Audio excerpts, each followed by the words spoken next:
723-293-3375. And again, our show is about providing opportunities for small businesses, creating a platform where small business entrepreneurship and supply diversity comes together to provide success for small business. Now, today we've got a very, very, very, very special guest in the studios with us.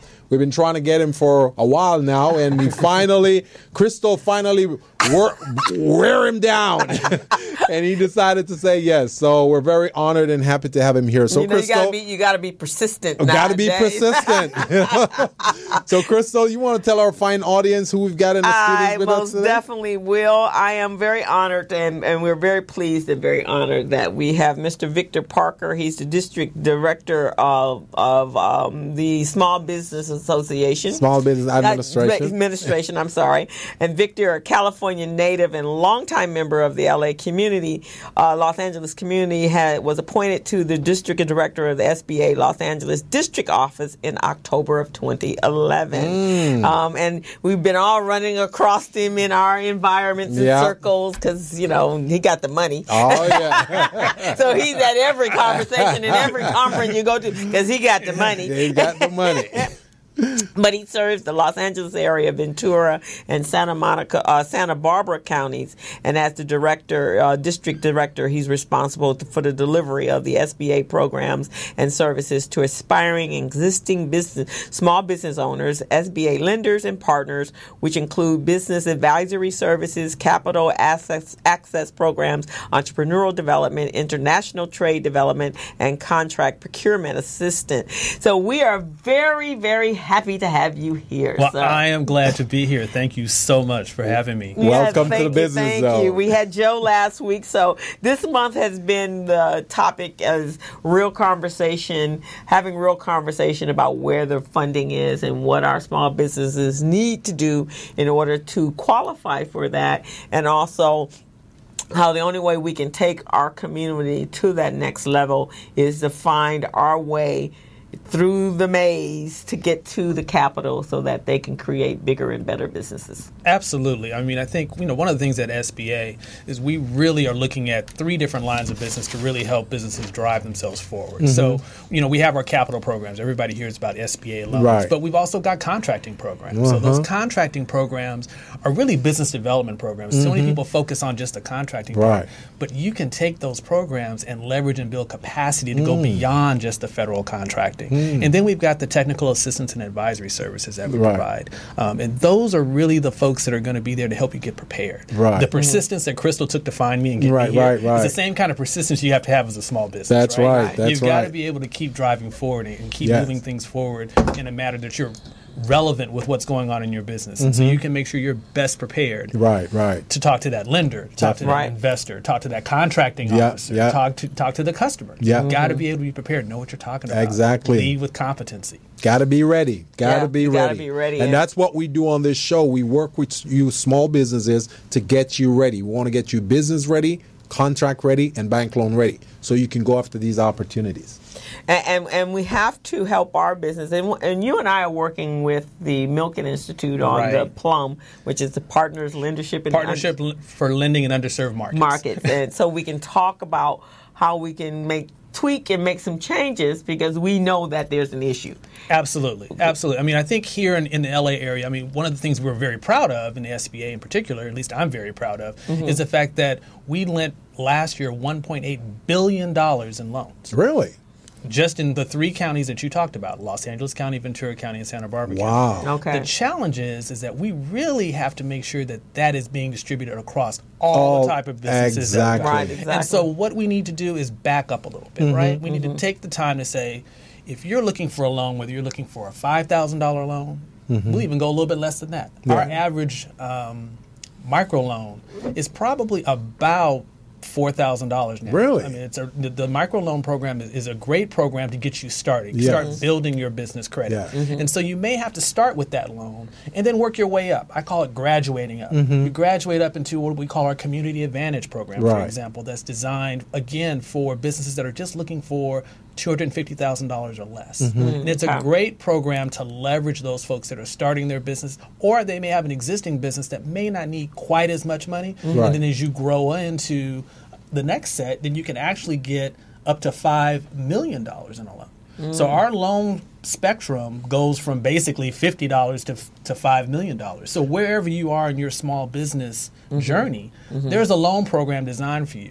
But you've got to get prepared for it, right? So you've got to kind of take a step back and figure out what you need. It's just like if you're going to get money from, if your nephew comes and asks you for money, you need to know a couple of things that you're going to do. What are you going to do with it? Exactly. What are you going to do with it? Right. You know, how much do you need? Yeah. And when are you going to pay me back? When are you going to pay me back? Right. More importantly, Right. the bank needs to know the same thing. Yeah. Right. The bank needs to know the same thing. So when you're going to approach a bank, you've got to be prepared. You can't go to the bank and say, I need money, and they ask you how much. Well, how much you want to give? Yeah. The loan is over. The whole process is over. So you've got to get prepared. Leverage SBA Small Business Development Centers. Leverage our women's business centers and get prepared. Don't be afraid to go in on the front end and say, I need help. That's what they're there for. Those are your federal tax dollars at work. And so you've got to actually go there at the beginning, lay out what you need so they can help you present yourself in a manner that you're going to be business ready. It doesn't mean that your business isn't ready, but on paper, it's got to look that way. It's just like a resume. Your financial statements is just like your resume when you look for a job. If you come in with a shoebox and a bunch of receipts, that's not going to work. Not going to help you. It's not going to happen. It's not going to happen. Now, some of the, and we actually had this conversation, we were on a telephone conference last week. A lot of the issues for our community is the collateral piece, right? So how do we address that, and what does that collateral need to look like? So there's a lot of different things, you know, when you look at a loan, and we really have to kind of move away from traditional brick and mortar collateral type scenarios, because now we've got millennial business owners. I know you all were talking about our young people not too long ago in the show. And so what you've got to do is start looking at how you value, and it could be your computers, that type of collateral. You've got to look at what you can bring in, saving your money. You know, you may not have the actual physical collateral, but you can always bring cash to the table and be a part of that. So, so there are things that you can do to actually leverage that. The other thing that is often as you kind of grow into your business is there are lines of credit, what we call the cap line program, and a lot of times what we do in that one is called a contract cap line. So in that particular case, if you have a contract with a federal agency, for example, you can use that as your collateral. Because we know we're the federal government. That you're going to be paid. We know you're going to get paid. Right? So you've got that leverage, and the federal government, we buy just about everything. And so there are very few businesses that you could be in, or industry market sectors that you could be in, that would not be applicable. So again, you'd want to take advantage of making sure you get yourself certified. I mean, it's free. You can do it online. And then again, my office is there to help you, and my resource partners that we have, our small business development centers, are there to help you get registered and certified for those different programs. Well, that's actually valuable information. That is because a lot of them, I don't think they know that though. No, they're just afraid of the whole process, so they don't try to learn anything about that. The one thing I want to ask you about though is the unsecured, non-collateralized loans. Now, we want to make this very clear to our audience out there. The SBA does not lend money. They're not a bank. Stole my line. I was just about to I said, wait a minute, before you go too far. I'm the district director. I do not have the SBA checkbook. I can't do that. We're your silent partner. We guarantee the loan. Exactly. So the SBA does not lend money. Just want you to all know that. So the people who lend, or the banks that the SBA they guarantee those funds from those entities if they're, they meet a certain guideline. So now with those entities, how does a small business approach the non-collateralized and unsecured loans? So one of the tools that we have in place now, if you go to SBA.gov, there is a tool called Lender Match. And Lender Match is, I'm going to say, Match.com for SBA loans. Oh, I like that. All right. I like that. what happens is you will go in as a business owner and you will answer, it's probably about 10 or 15 questions, I believe, that you kind of answer. And this goes into what I'm going to call a database that our lenders will look at. Yeah. And those lenders will then, based on, you've talked about your revenue, you've talked about what you need, you've, how long you've been in business, a little bit about your business, and they will contact you because you fit their appetite. One of the biggest challenges I find in the community is that we tend to go to the bank that's around the corner, or we go, and you'd be surprised. With SBA, I have over 100 plus banks that are SBA lenders, and I guarantee you, if I gave you the names of some of those banks, you've never heard of them. That's because true. They're small community banks. They may only have 2 or 3 branches. But the point of the matter is, you've got to find the lender that has the appetite for the type of loan or the type of financing that you need. Some banks don't lend to restaurants. That's just not their sweet spot. Some don't Doesn't lend to mean construction. That your business. Some don't like gas stations. They're different types. So you've got to be able to align with the right bank. Right. That's first and foremost. Yes. Secondly, you've got to find the right loan product. Yeah. You don't necessarily, everybody doesn't need a line of credit. Right. Some people may need to get a commercial real estate loan, depending on the type of business that they have. So again, lender match kind of helps what I call avoid lender fatigue. Right. Because there's a tendency, and I understand that, you've been turned down a couple of times. You're like, I'm done with this. And that's what we really got to get out to the community. Happens. They get frustrated. They get frustrated. They go to one bank. They get denied. And they're done. That's it. I'm not doing this anymore. And so I encourage people, go see one of our resource partners, see our small business development centers. Just like I said, we did $1.8 billion in loans to small businesses. There's money out there. You just got to get prepared for it. Now, the lender match, is it lendermatch.com? No, if you go to SBA.gov, go to our website, then you would find the lender match tool as a part of that. Okay, SBA.gov. I'll do that. I never heard of it. Because I've never heard of it, and I really want to check it out. I have a program called Small Biz Pro. Right. I showed you one time, long time ago, but not that long. I remember it was good.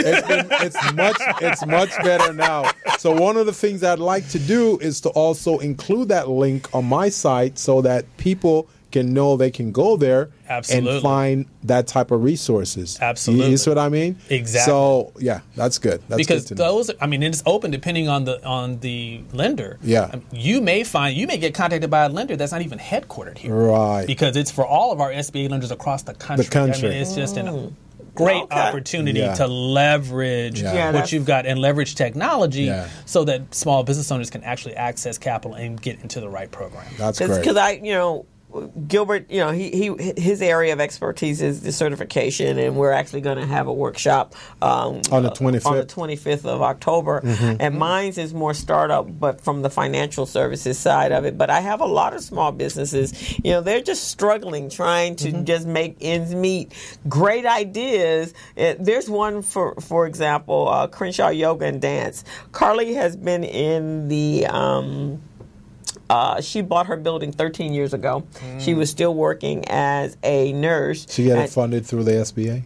No, she got her own loan and everything. And so she retired. She's been basically using her monies. And she's a yoga studio, but she literally has 10,000 square feet of space at her place. But she ran out of cash. If she has to do it small, like she can't come up with a major marketing budget in order to bring people in, where she actually is advertising in magazines, where she in the yoga magazines or Airways or that kind of stuff. So she's got fantastic ideas. She has committed instructors that are doing classes, but in order to really build her business out, she needs like a marketing budget. Yeah, exactly. So she can really. So now it's like pieces. She's doing social media, but not paying for it. That kind of stuff. Where you're only going to reach a small segment of the population, and she's right there at Crenshaw and 54th.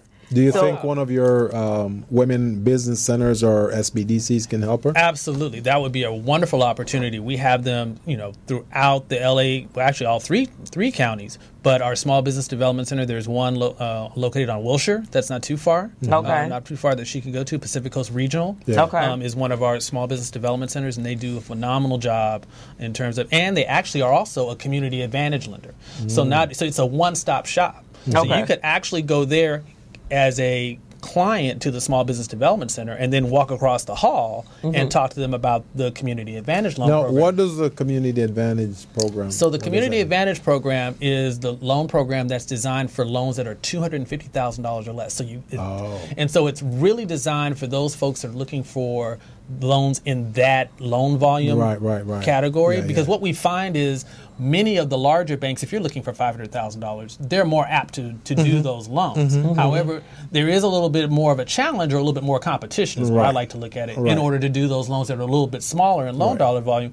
But there's so many businesses in the community. That's all they need. That's right. If they had a $200,000 loan or a $150,000 loan, what you're talking about, a marketing campaign, just an improvement to set up their website, to be able to do some online marketing, do some online business transactions, e-commerce, all those types of things, and they could do wonders with a small amount. Right, because that's what she could use. Because she had some merchandising, retail that she could sell. She does rent out because it's 10,000 square feet. She has like 3 studios, and then she has some other office space. So she rents out to a young lady that has sewing classes.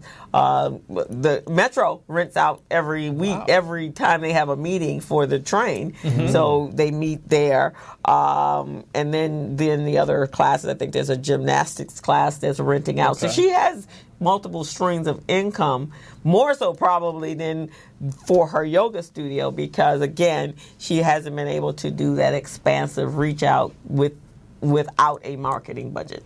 We have a women's business center that can also help her score chapters. And actually, we do trainings and different workshops at the SBA district office. It's in Glendale, but we also do trainings for folks, and we incorporate folks from the state. So people out there, you were talking a little bit, people paying payroll taxes and not really understanding how to get their hands wrapped around. And some of it is just not understanding. Right, exactly. Not more understanding and having to navigate all the paperwork that goes along with it, right?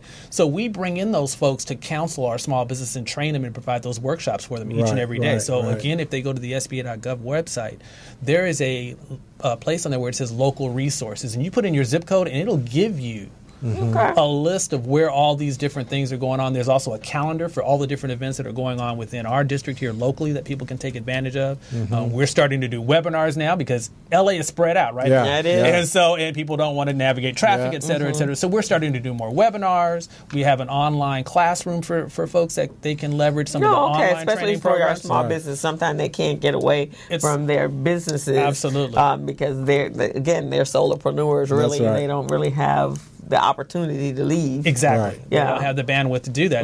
But they're looking for those resources. So we're trying to find new and innovative ways to leverage technology so we can make sure they get those services. Right. That's great. Yeah. So this is good information because a lot of times I have small businesses that I'm working with, and they're like, well, how do I grow? What do I need to do to grow? And I don't have the monies. And you really don't want them to use their own personal credit because you got to pay that back too. Yeah, exactly. But you're not getting enough of it. That's just a credit card charge here or there. Yeah. And that's not enough to really take it to that wherever it needs to go in order to make an impact. Exactly. And with our microloan program, that's one of the things that a lot of businesses have taken advantage of is where you can go in and get $5,000 to this milestone, and there's technical assistance or counseling advice that goes along with it. And then once you hit that milestone, then you can get the next $5,000. And so then you're starting to grow that business credit, to your point, so they can kind of wean themselves off of the friends and family fund, as I like to call it.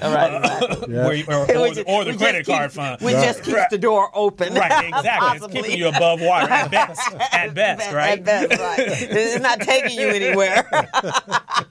Unless you're in a service business, then you can create other contracts. So I have a personal question I want to ask you because this is for my own edification.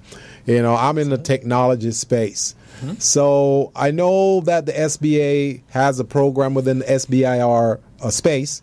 So I just want to know, how could other businesses, including myself, tap into the SBIR? And, I'm sure you're going to tell them what SBIR so they know what it is. Oh, you're giving all these government acronyms. You sound like a true government employee. I was. The alphabet soup. That's what it is. I can tell it flowed off your tongue too easily. I knew something was up. So, if you could tell us a little bit about the SBIR program and how you think that my company could tap into that, because I have a technology program that can help small businesses. We're doing workshops with them all the time to get them business ready and contract ready and bank loan ready. So exactly. If you can let us know. So SBR is Small Business Innovation and Research Program. Yeah. So that's what it stands for. So basically SBA is the managing federal agency over the 11 other agencies that actually have innovation and research type programs that they will leverage and will actually fund. Right. So whether you're in the prototype stage or whether you've already developed your particular product or service, and then you're going to link that back into the community, that's the design of that program. So the Department of Education, the Department of Army, the Commerce Department, there are several. There's 11 of them that are listed there that will be able to get you certified and to get you looking at where those opportunities are. I would love to participate in that because this program, I see it helping so many small businesses. It is absolutely. That is one of what I like to call one of the sleeping giants. Yes. So many of our businesses that are, maybe in retail and, in industry sectors, but here, particularly in Los Angeles, we have opportunities. Department of Agriculture even has SBIR related projects that they're looking for folks. So folks that are looking to grow things, particularly Ventura and Santa Barbara County, where that would be absolutely an option for them as well. Oh yeah, this would be perfect for you and I, Crystal. We get involved with Small Biz Pro and that, and we can help a lot of these small businesses get them really ready. Right, exactly. When they go after loans, then they're actually ready and can perform. Right, exactly. And so, in fact, at UCLA, we just had our SBIR Road Tour that was held at UCLA, and our folks from Washington, D.C. came out, met with a lot of different groups. We brought in those actual agencies and kind of gave you what those proposals need to look like. Right. And so we can help you with that. There's a proposal you have to submit, and there are folks on my team, as well as our Small Business Development Centers, Women's Business Centers, and the SCORE chapters that can help you prepare and get that application in. Oh, I would love that. Oh, that'd be fantastic. It's a great opportunity. Because the Small Biz Pro crosses so many different, from the certification to regular businesses, nonprofits where they need to maintain their compliance records. Also with the SBA 8A program, once a firm gets certified, that annual review, this helps them tremendously because all their documents are all in one place, so they can just access it. That is so crucial. Yes. The 8A annual review process is so crucial. It's a great 9-year business development program for folks that don't know about it. But the key to that is you've got to make sure that we're maintaining and that we are aware that you're actually growing. It really is a business development program. So we look at your tax returns every year. We look at how your sales are doing, your marketing plan. And I personally have to actually sign every single one of those every year. So I take a tremendous amount of time to look at those. So having them organized, thank you very much. Because I have to go through all of those. But the important part about that is at the end of that 9-year period, you graduate from the program, which is great.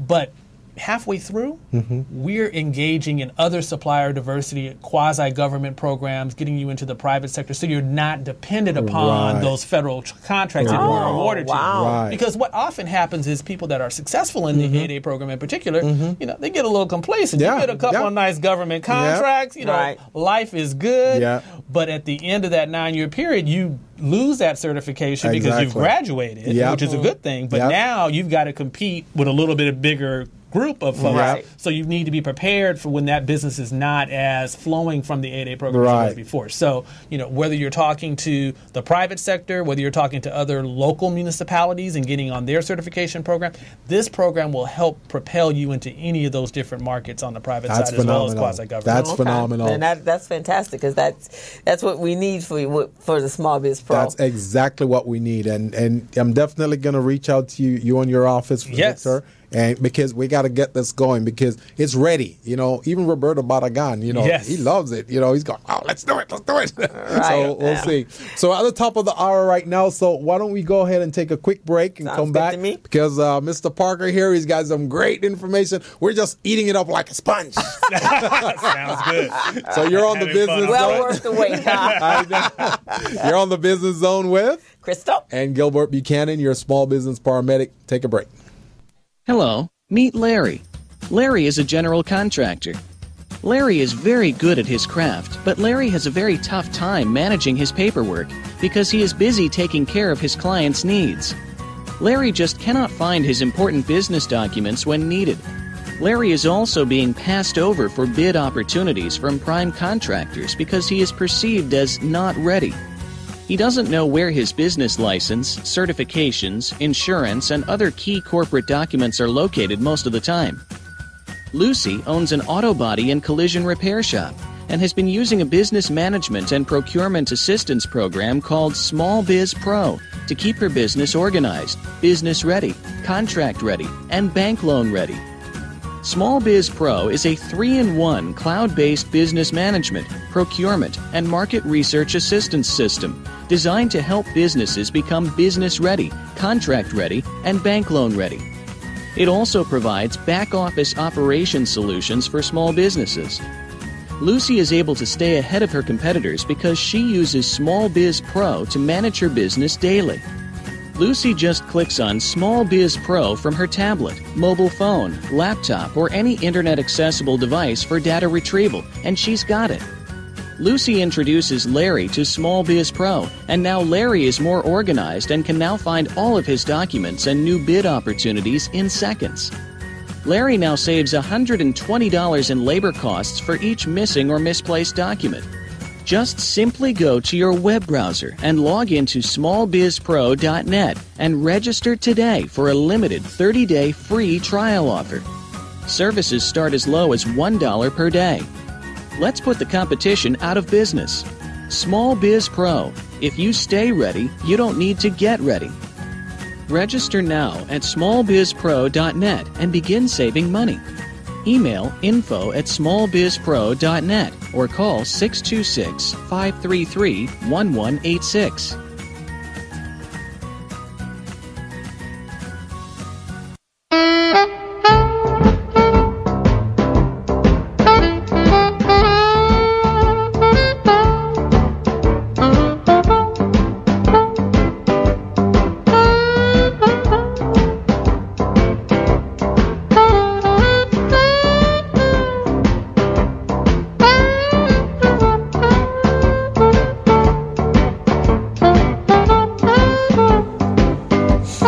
So we're back on the Business Zone with Crystal and Gilbert Buchanan, your small business paramedic. And today we've got a very special guest in the studios with us, Mr. Victor Parker, the SBA Regional Director.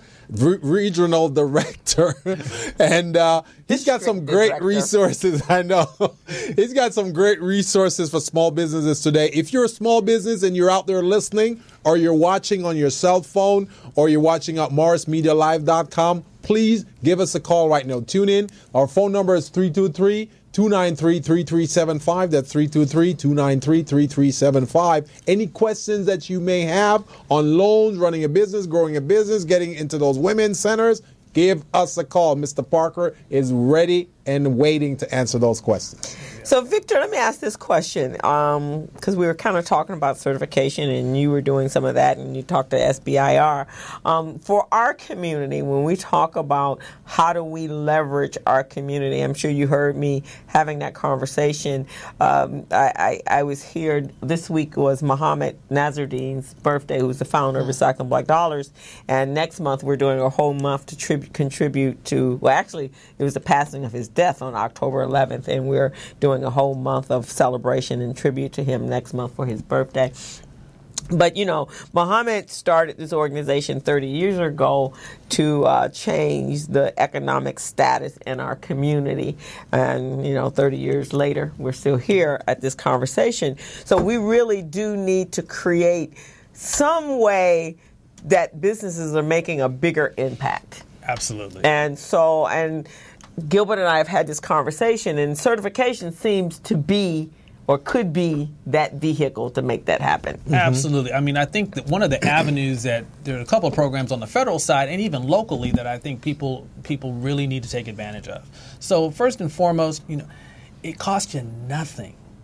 And that's what I want to make sure people recognize. To become certified as a small business with the federal government, it does not cost you a dime. Right. So please contact our office. Please go to SBA.gov or contact my office directly, 818-552-3201, and have us actually walk you through with that process. It's online.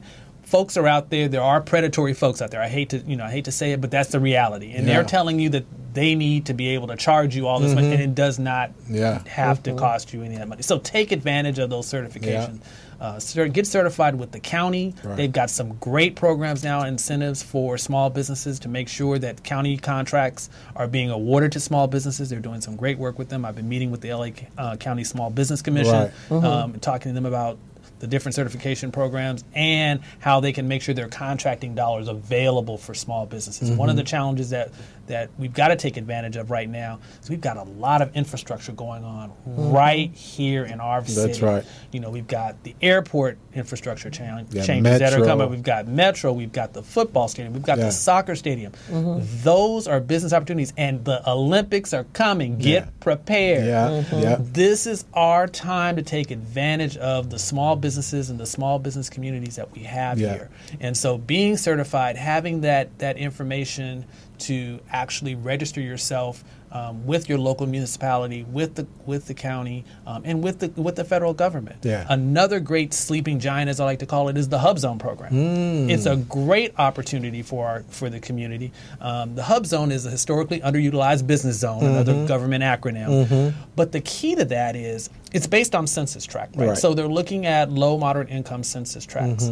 So the requirement is that the business be located in a hub zone. That's how you become a hub zone certified business. But to the economic development and job creation portion of it, what many people don't realize is if you are a hub zone certified business, you are also required to hire a percentage of your employees who must also live in a hub zone. So we are actually, to your point that you mentioned earlier, Crystal, not only are we creating a business in our community, but you are also making sure you're hiring from the community. Now, those folks don't have to live in the same hub zone. They just have to live in a hub zone. So there's a difference. You don't have to be living in the exact same hub zone. I mean, LA's got a lot of hub zones. Right, exactly. And we like to commute. That's all we do here. We love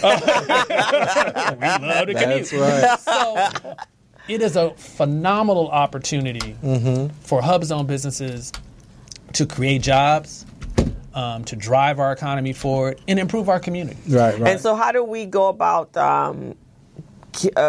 referring so they just need to go to the SBA to their website and I think there's a button that says Hub Zone when you click on it. Yes. And it gives you all that information on it. And I think, and we've had this conversation when we've done the Plum Initiative conversation, is that, and I have a couple of business clients of mine, they are certified, but once they get certified, they don't know what they're supposed to do with it.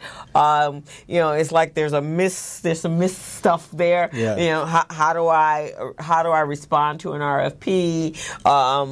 How do I reach out to contracting officers? Officers. I know a couple years ago there were some matchmaking opportunities. I think Metro did them, did a couple of them. I know some of the corporations do it from the procurement side. But how do they get into that circle where they actually can find out what the opportunities are?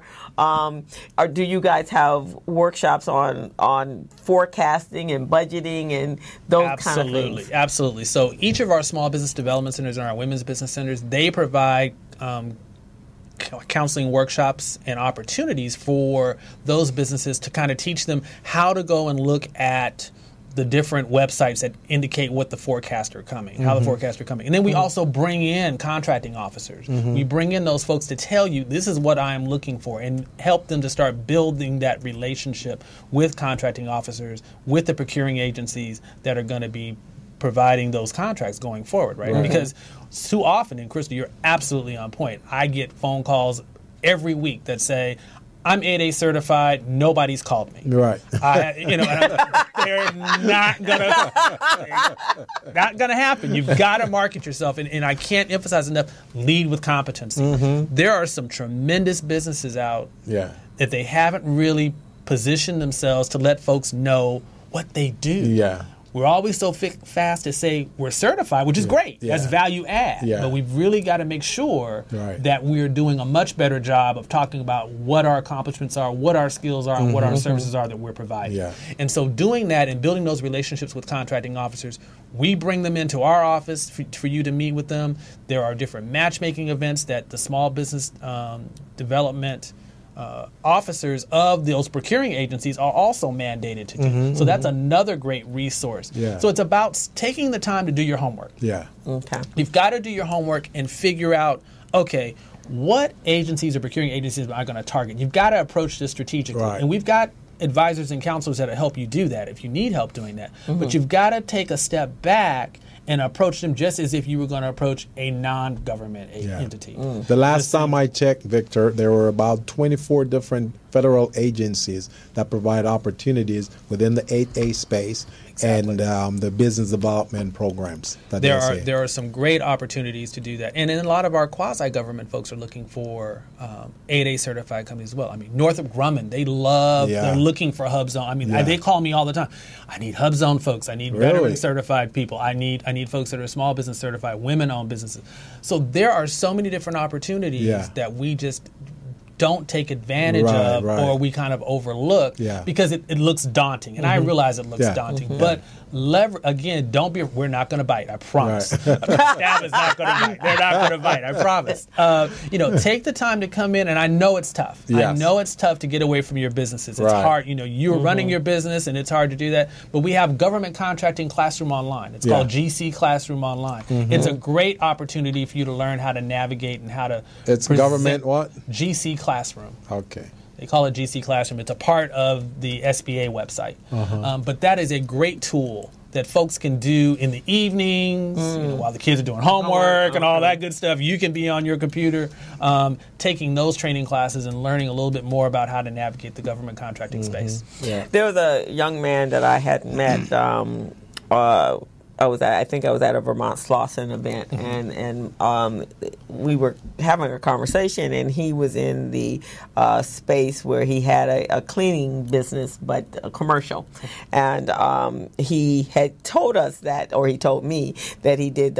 He had UC Irvine and some other schools, and so my brother-in-law happens to be the facility manager at UCLA, so every time the students move out, especially the graduate students, there have this major cleaning thing going on, and it's like 800 units at within a 10-day period, right?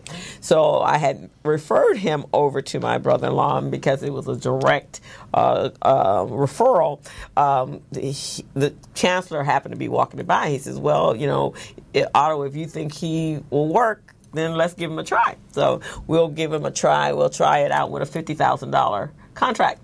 So my brother-in-law told me he got it. I reached back out to the guy. I said, so look, if you need some assistance helping you pull together some subcontractors, because 800 units in a 10-day span is quite daunting.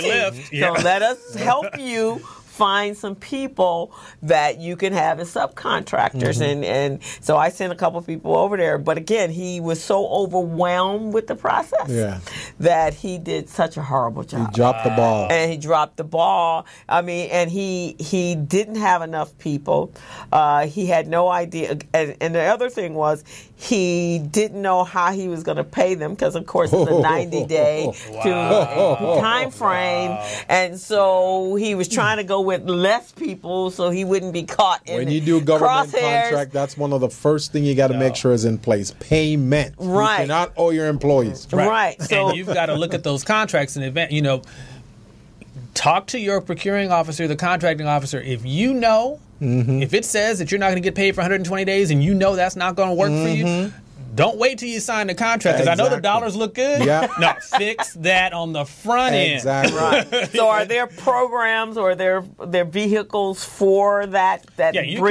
You can negotiate. Yeah, you can negotiate that. Don't think, it's federal government. They will negotiate. Yes. Okay. They will negotiate. That's one of the things I learned at Edison. They said everything is negotiable. Everything is negotiable. If they are ready to offer you the contract, they want to give it to you. Yes. And they're not going to make you fail. They're not not going to. They don't want you to fail. That procuring agent does not want you to fail. Trust me. So they're going to work with you to make sure you're successful. Right. And SBA is going to do the same thing. Right. Yeah. So that's what. And those are the kind of things that I've seen that happens to some of ours. They don't know how the whole picture works. Right. And while I got awarded the contract, well, okay, now what? Right. And for our community, of course, is all about that collaboration, understanding to reach out to X, Y, and Z that already have your subcontracting group in place, so that you can find out and help each other be able to be successful. Exactly. It doesn't matter what, in the industry, we have government cars, for example. Guess what? They break down. We don't get an opportunity to run to the nearest Ford dealer. We have to go to an actual garage and get it fixed. Right. Whether it's body work or whatever the case may be. In fact, we had a problem with our government car, and we found a GSA, a federal certified supplier, right here on Crenshaw. See? When we had to go get it fixed. He fixed, and the car was a mess, but he fixed it. Yeah. It was great. But what I'm saying to you is, don't be afraid of, thinking that, well, if I'm not in construction, or if I'm not in manufacturing, they don't know that. That's not, there's no opportunities for it, and that's just so far from the truth. That's true. Body shop right down the street. I think it was right next to where the car wash used to be. Okay. There's not too far from there, and it was a great experience. They fixed it on time. The guy kept me abreast of what was going on with it. He got paid. It was a great experience. But again, most people in my office, I was taunting everybody. Said, "Why are you bragging at the car break?" I was like, it had nothing to do with me bragging about the car break. I was so excited that to find someone was that available we had to do that. a minority-owned business in the community on Crenshaw that was authorized to fix the government car. I was like, we are good to go. That's a shame. Small little things like that. It made me. I got so excited. I was happy. Now, we talked a little bit about the SBA programs. We talked a little bit about the Hub Zone program. Can you talk to the audience a little bit about the 7A program? Sure. So they can know what that's about. Right. So the 7A program is again, it's kind of what we call our flagship loan program. Yeah. So the 7A program will lend money up to $5 million. Yes. So you can use that to buy inventory. You can use it to hire employees. You can use it to develop a marketing campaign like we talked about before. Again, we don't lend the money directly, but we have about 120 active lenders who participate in the program. Participate as a 7A lender. Yeah. And so it's a great opportunity. Depending on the type of program, there's some sub-programs within 7A, like the Community Advantage program that we talked about earlier. There are programs for veterans. There are different types of programs. But the great thing about it is we provide a guarantee. Sometimes it's, depending on the program, it's 70%. Wow. I mean, so if we, 50, 70%, and then if it's an export loan, which is a little different, there's even a 90% guarantee. Wow. So what happens is, if, heaven forbid, you default on the loan, the bank knows that SBA, your favorite uncle, Uncle Sam, is going to pay that 70%. So what happens is, you may not have as much collateral as we talked about earlier, or you may not have the cash flow. There's certain things that you may be missing from a conventional standpoint. That bank is going to be now more in line to actually provide that loan to you because they know we've got the guarantee and that we're going to guarantee it for you. So it's a great opportunity to get financing for folks that may not have their finances as strong. They have to look. You have to have it out there, and you have to understand your finances. That's the other thing that's really, really important. If you are in a business that has some nuances that may be unique to that particular industry, you've got to be able to explain that. I had a client that came into our office who actually sold school uniforms. And so the name of his business, you really wouldn't have known it was school uniforms until you actually looked into it. But he wasn't, and what his glitch was is that obviously after, in the summertime, he's busy. But it got a little slow, particularly after Christmas. So after, January, he has a real downside. And then on top of it, he's got to get inventory ready, though, for the following year. So because of those ebbs and flows, he did not know or understand his financials well enough to articulate that to the bank. Once the bank understood that, then it's okay. Well, we can then give you a line of credit to kind of bridge you in between, so you can get your inventory in, so you're ready. So when those parents are coming to go buy those school clothes, the uniforms, they're ready to go. So it's about understanding your financials and understanding. I think that client, I actually did his financials for him. Did you? Did you finally do them? Okay, good deal. I think if we're talking about the same person. And probably it's a small world. Yeah, it's a small world. I think I did his financials for him. But he also had some other uniqueness, which again, unless you're kind of a visionary or you're in a coaching like Gilbert and I, you only have kind of tunnel vision, right? So you don't see the other capacity that your business could have. Because really, if you're in the school uniform business, you're kind of like in the fashion industry, right? So you have a season. But what happens off season? That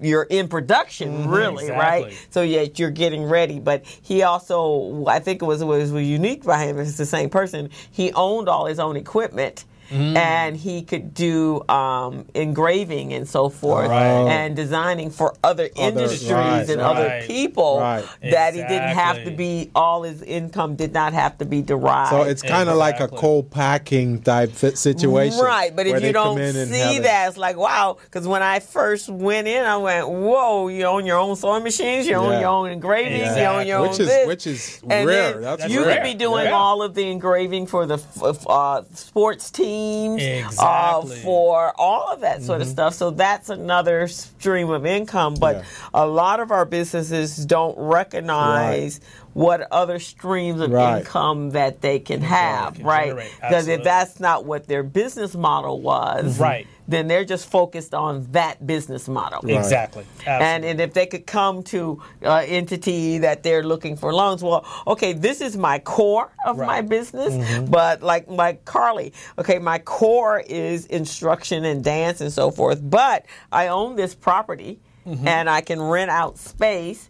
And I rent it out to the industry. I rent it out here, so I derive like $20,000 a month in revenue here.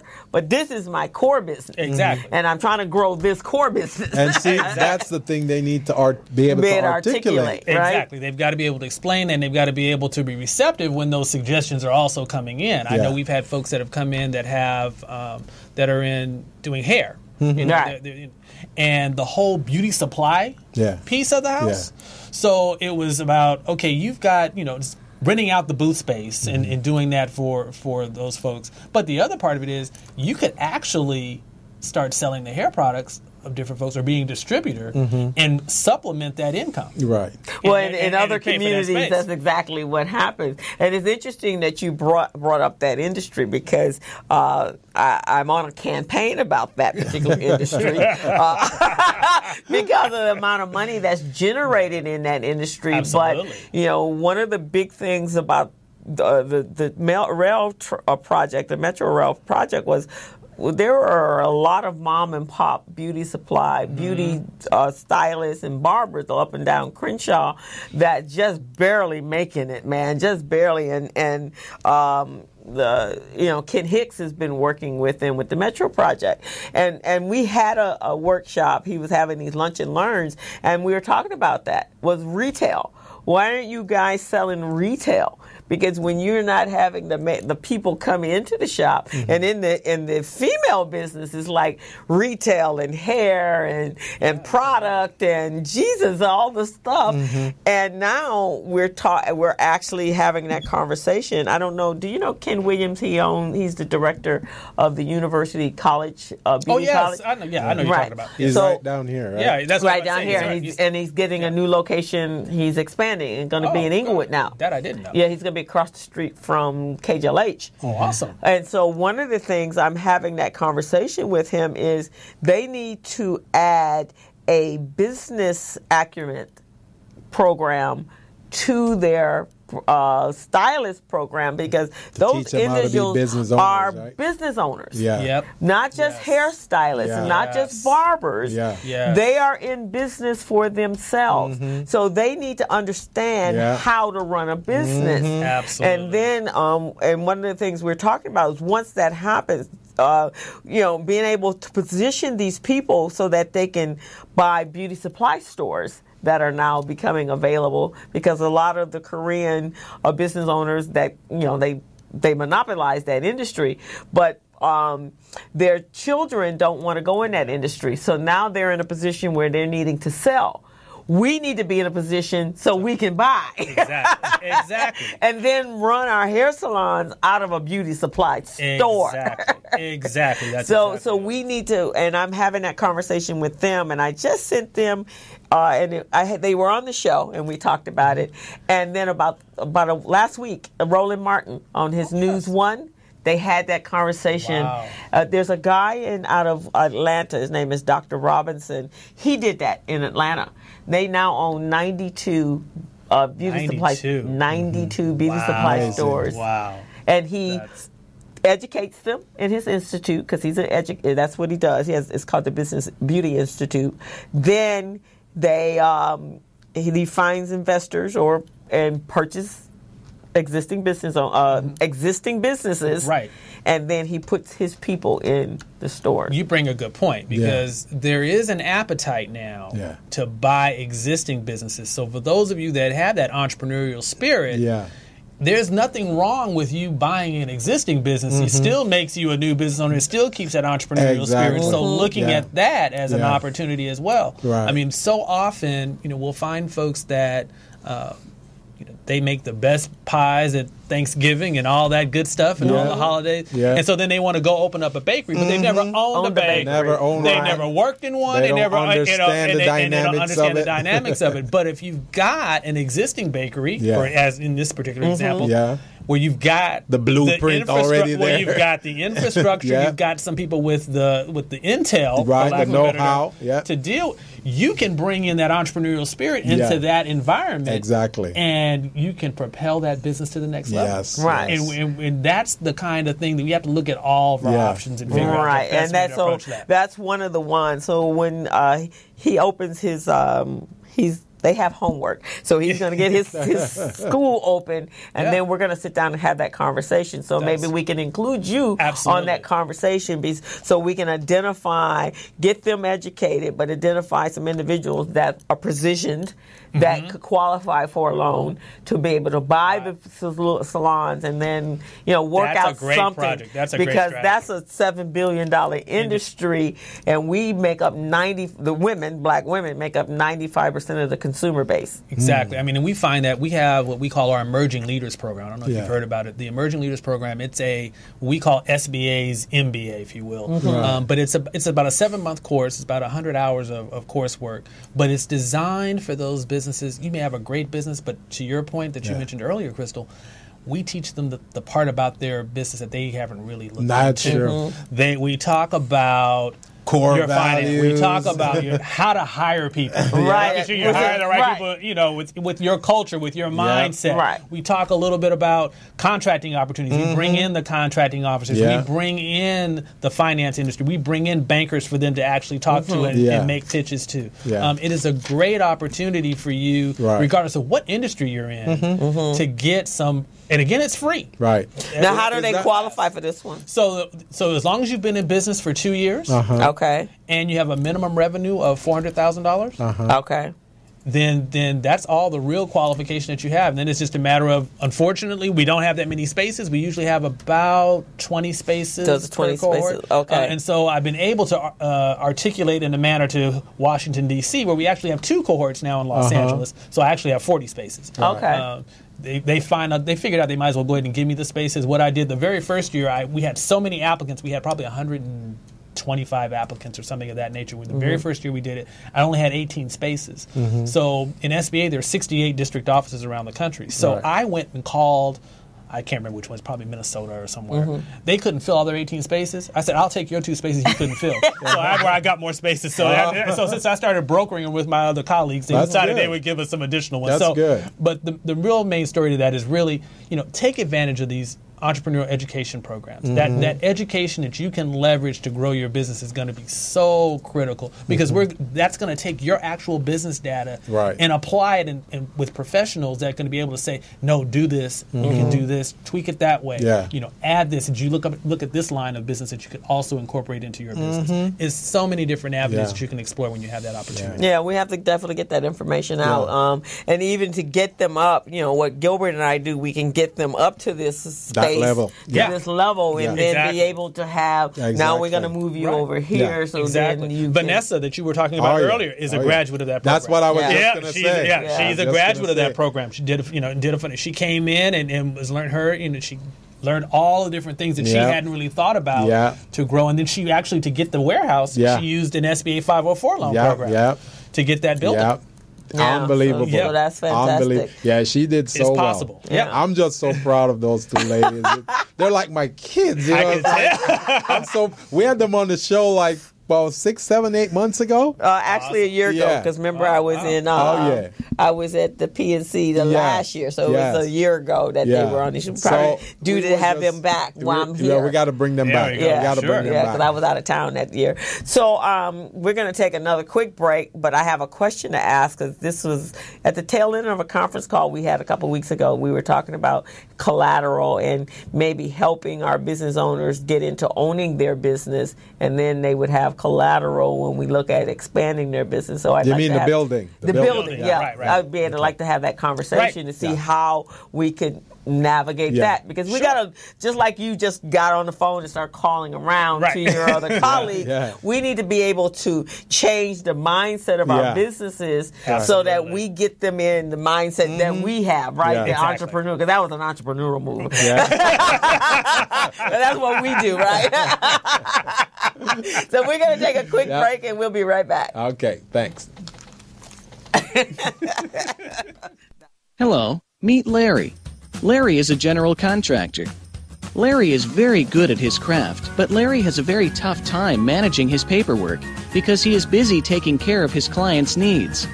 Larry just cannot find his important business documents when needed. Larry is also being passed over for bid opportunities from prime contractors because he is perceived as not ready. He doesn't know where his business license, certifications, insurance, and other key corporate documents are located most of the time.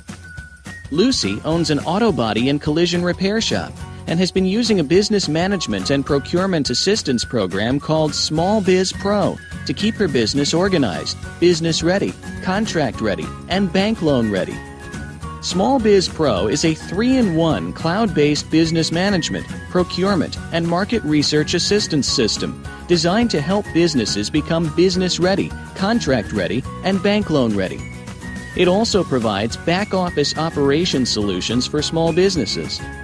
Lucy is able to stay ahead of her competitors because she uses Small Biz Pro to manage her business daily. Lucy just clicks on Small Biz Pro from her tablet, mobile phone, laptop, or any internet-accessible device for data retrieval, and she's got it. Lucy introduces Larry to Small Biz Pro, and now Larry is more organized and can now find all of his documents and new bid opportunities in seconds. Larry now saves $120 in labor costs for each missing or misplaced document. Just simply go to your web browser and log into smallbizpro.net and register today for a limited 30-day free trial offer. Services start as low as $1 per day. Let's put the competition out of business. Small Biz Pro. If you stay ready, you don't need to get ready. Register now at smallbizpro.net and begin saving money. Email info@smallbizpro.net or call 626-533-1186.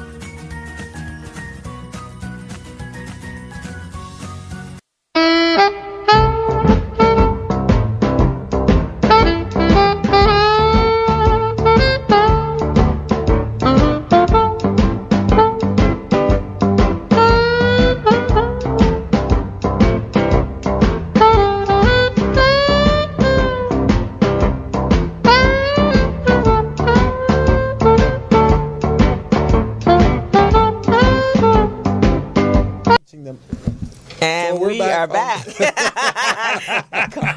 Caught Gilbert midstream. So we're back on the business. We're having lots of fun here. Lots of fun. This is great, man. Having Victor Parker on this program is tremendous. He's a wealth of information. So we're just picking his brain, trying to get all this stuff. We only have 30 minutes left, so we're going, okay. He's got a lifetime of information. We want to do it in 30 minutes. Right, exactly. Get as much as we can. So before we went away to break, you and I were on a conversation with the Plum Initiative, and at the very tail end, I don't even know if you were still on the call, someone, I think Aaron had made a comment, are we focusing too much on those individuals that could purchase their building and loans for that, and not enough on the microloans? But one of the conversations was, what if we flip the switch?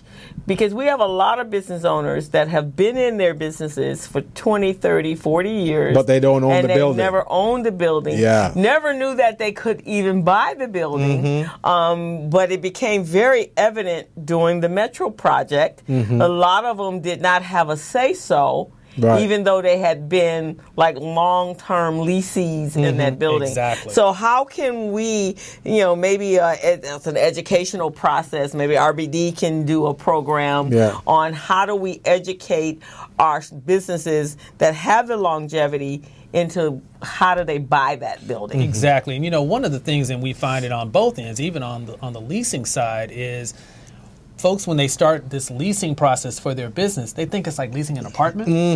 And commercial leases are a completely different animal from a residential lease. So first and foremost, if you are on a lease, that's okay to get started with. But I again encourage you before you sign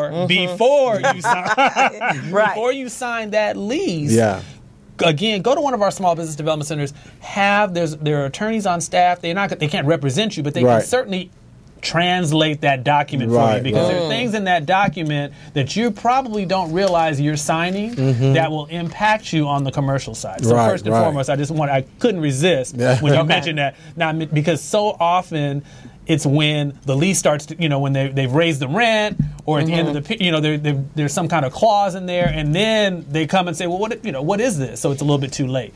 The other thing that we do from an SBA perspective to really encourage what you're talking about, Crystal, which is that ownership of the facility in the building, is what we call our 504 program. And the 504 program is administered by SBA certified development companies. We call them CDCs, but they're certified development companies. And what they do actually is they work with an actual lender.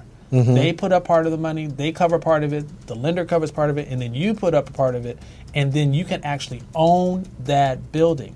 But the key is you can also have a tenant in that building, so you don't have to occupy the entire building. So what we have found is that a lot of businesses will buy a space that they're intending to grow into. But what they do, as long as you own or occupy, operate your business, 51% of it, the rest of it you can lease out. So therefore, again, you can generate some revenue. So it's another stream of income. And that could help to offset the mortgage. It offsets the mortgage. As you change and expand your business, you may grow out of that. You may grow out of that building. See, I like and need that, another Crystal. building. I like that. You can grow out of that building, and you still own it. So if you expand your business and go get another building somewhere else, you still keep that. You rent out the whole thing. You still got another stream of income, right? Exactly. So we've really got to educate folks that there are programs that will allow you to own your buildings. And so many, depending on the industry right now, a lot of these places, even these industrial parks that they're setting up in different areas. I know there's some in Carson, and there's a lot in Compton, in that area. A lot of those now are converting over, just like they did the apartments. They're converting to they're the industrial condo is what I call it. And so those are great opportunities for smaller businesses. They're 3,000 square feet, or they're different unit sizes that they can really leverage. And using the 504 program is a key example of doing that. Yeah, because that's Lamert has that issue. Exactly. Right. That's a very unique. And now they have no say so. And with communities being gentrified, you need to have a stakeholder. You need to be a stakeholder, so you have some rights to say yay or nay when your community is changing.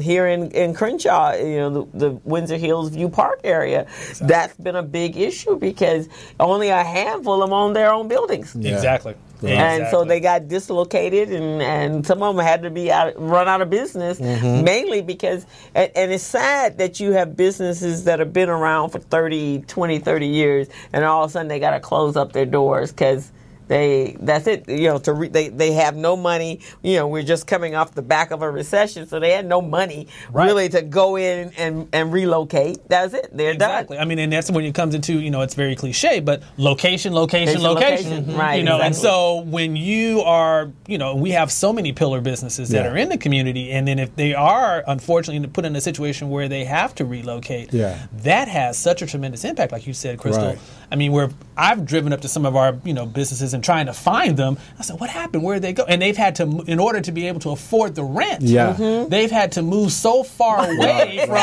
that pillar location. Right, exactly. And I'm like, all right, you're going to make me, but some of the people restaurant, I love food and service. Exactly. I will follow you. I'll drive to 20 miles. It's no problem. But it happens. See, that is the point I was going to raise also with many of the small businesses, because yes, they open these restaurants or these fine, dining places, and they're there for a year. They start making tenant improvements on the facility, start fixing it, even though they only have a lease. Right. And the landlord is just sitting back going, okay, go ahead and fix it up, because I'm seeing increased value here. And then what I'm going to do, I'm going to ask for an increased rent. If you can't pay, then we'll release it to somebody else. Right. So that's how you see those restaurants moving from one location to the next to the next. And it just hurts their brand. It hurts their business. Right. But a lot of it don't know. There's a young man that just opened up a restaurant right on Slauson and West Boulevard. It's called Grill Fresh. It's right there on the corner, across the street from the car wash on Slauson. So he wants to, and he will be one. I think I have actually referred him over to Vermont Slauson, but he wants to be able to purchase the building. There's a smoke shop on the backside, and he wants he's been given first right of refusal. But he probably needs the funding in order to do that. He probably needs some funding and some education. Right, exactly. The food is amazing. See, right there, you got me. I'm sold. I think the 504 program would be exactly perfect for him. So many people have been able to leverage that, where they've been able to expand. Once they've bought it. There was a restaurant that did, and as folks moved or sold their business, he's been able just to keep going. And pretty soon he's going to have the whole block. And so those are great opportunities. So it's called Grill Fresh. So if you like to eat, so it's like a teriyaki bowl, but it's you can either do it with vegetables or you can do it with salad or lettuce, and then they do shrimp. They only have shrimp, chicken, and salmon. I think that's what it is. And then they put fresh fruits and vegetables, and they make up these sauces. That one called EBT. I'm not sure what it stands for, but it's amazing. And it's got a little plantain, so it's got a little Caribbean. You said plantain. He's ready to go. Absolutely beautiful. The food is beautiful, and it's just that simple. Right. But he wants to open up a location in Lemert, which would be a perfect location. He and his chef, I think one with the Dorsey, one with the Crenshaw. Oh, awesome. It's a young man named is Peace. So go by there and have eat there, and then check it out. But that's what he wants to do. Right. That's those, good. and so our certified development companies. Again, if you go to SBA.gov. And you put in resources, and you can find out our certified development companies are listed on there as a part of it. And so there are several that are located, here in the greater LA area that are designed and just for those, for that real estate. Right. And it's not just real estate, it's fixed assets as well. Right. If it's heavy, if you're into manufacturing, or if you have an auto mechanic shop and you need to buy equipment and machinery, that alone is a great opportunity to buy and own your equipment as well, because that's also key. Is getting a hold of that equipment that you have, particularly because now you got an asset. Because you've got to hold on to that asset, plus you can control your manufacturing. And see, the next thing about that, Victor, is what these guys don't understand is, let's say you're paying $3,000-4,000 a month for lease Yes. that mortgage could probably be around the same or a little less. A little less. You see what I mean? Yeah, So it could be less than this. And depending on how you're structured, you can leverage. There's some tax implications and things. Right. I'm not an accountant, but I know that. Right, but and see, that's what you don't have when you lease, right? You don't have and you're not building equity. You're not doing any of that, which is increasing your collateral base as well. So that's why the education to know these are your different options that you have in being in business. It's not just about opening up your door, putting your shingle up, and selling your widget. It's what's the best way to sell your widget that you can leverage to take that widget to the next level. Right, and don't be afraid to grow into that. So often, when we look at loan packages or folks come to us with their financials, they'll say, "Well, I need $50,000."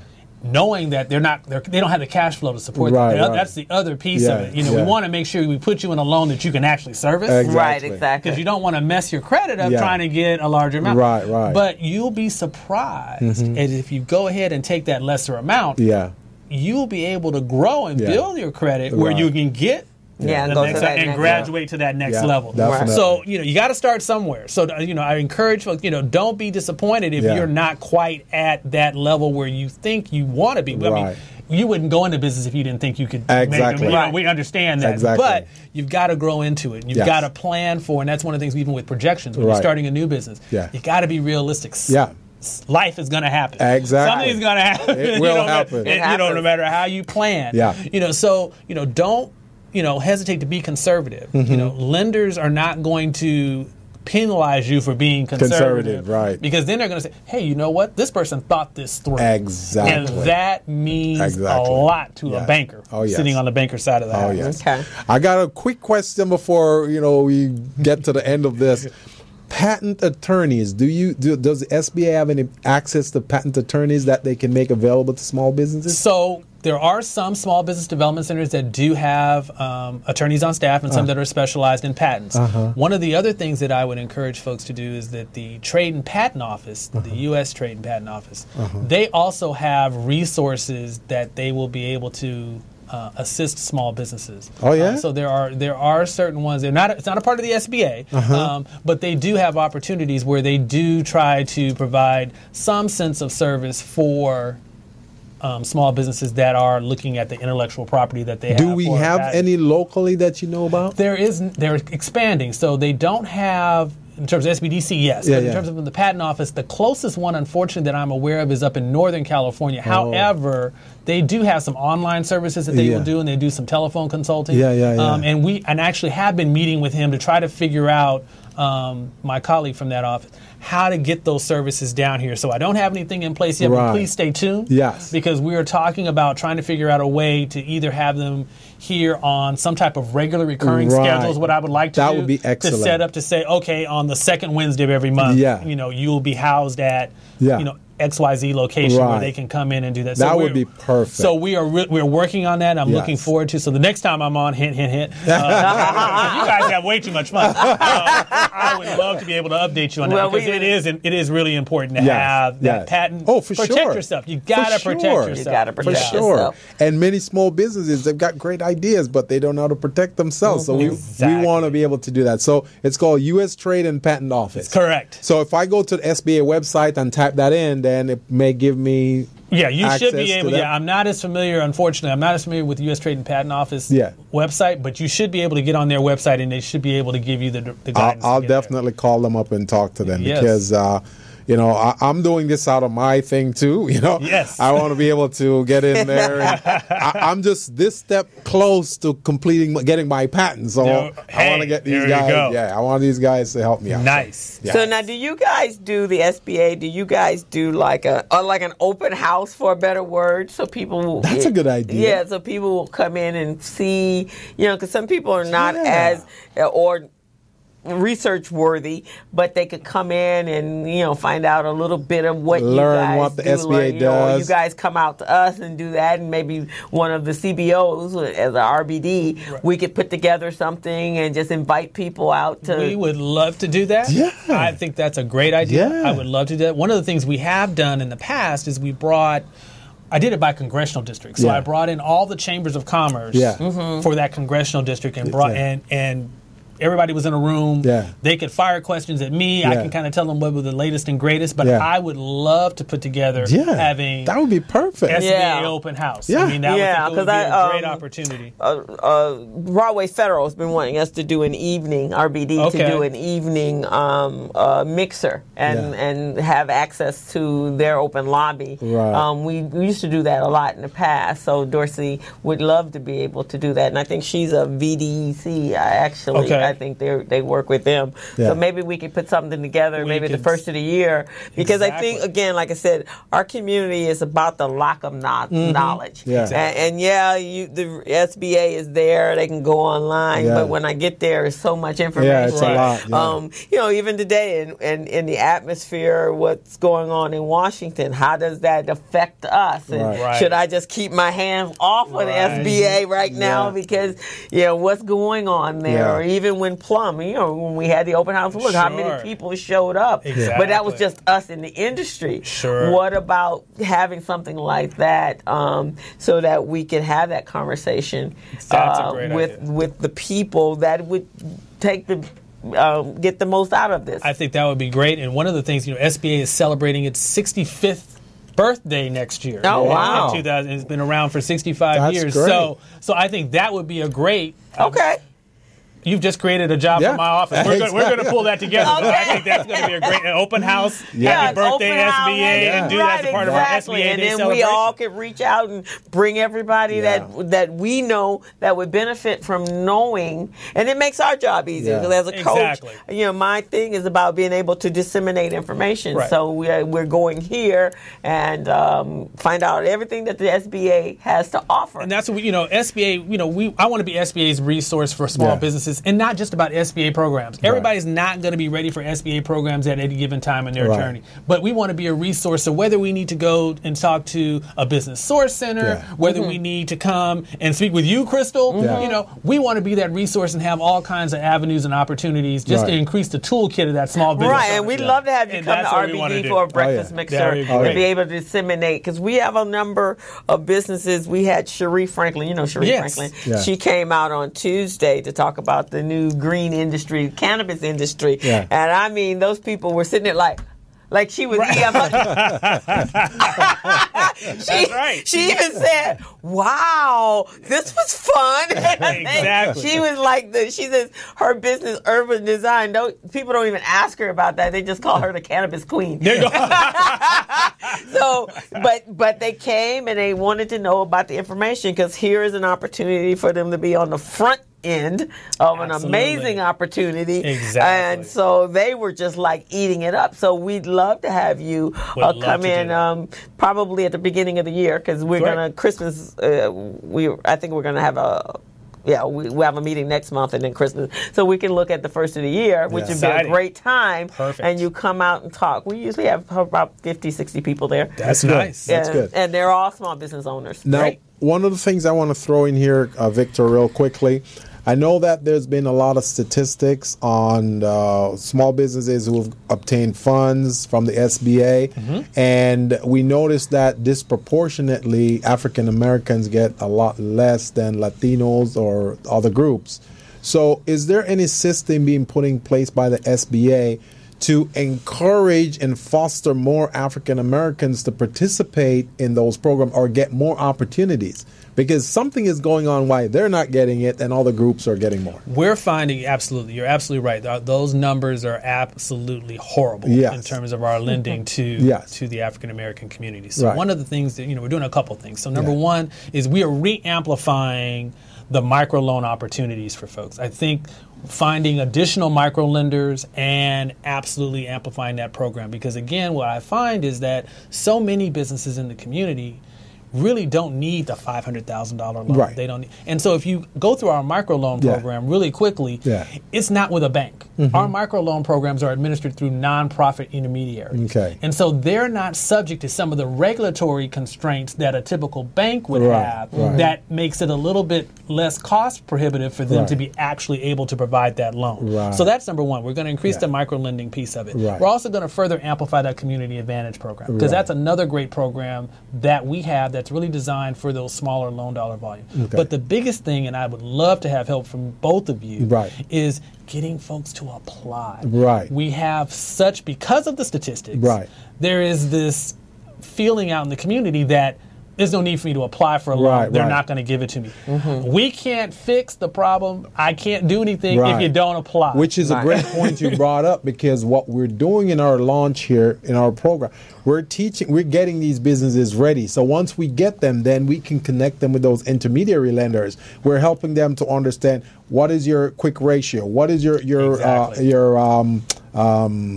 working capital ratio, and all of those things. So once they understand current ratio and all of that, understand the balance sheet, the profit and loss, the statement of cash flow, and all of that, we train them. She's doing the QuickBooks piece as well. Great. And once we get them into that, then what we want to do is to connect them with these intermediary lenders, so they can get the $150,000 or $180,000 or whatever they're looking for. Exactly. So maybe together we can work on doing that.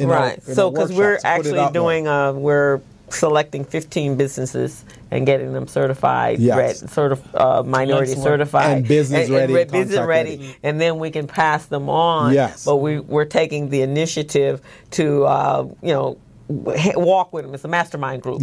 So a hand on hand, because sometimes they need a hand on hand. Exactly. And then at that point be able to direct them where they need to go. I would love for you to bring that entire cohort. Bring that whole program. Bring them to our office. I will bring the micro lenders and the community advantage lenders to the room.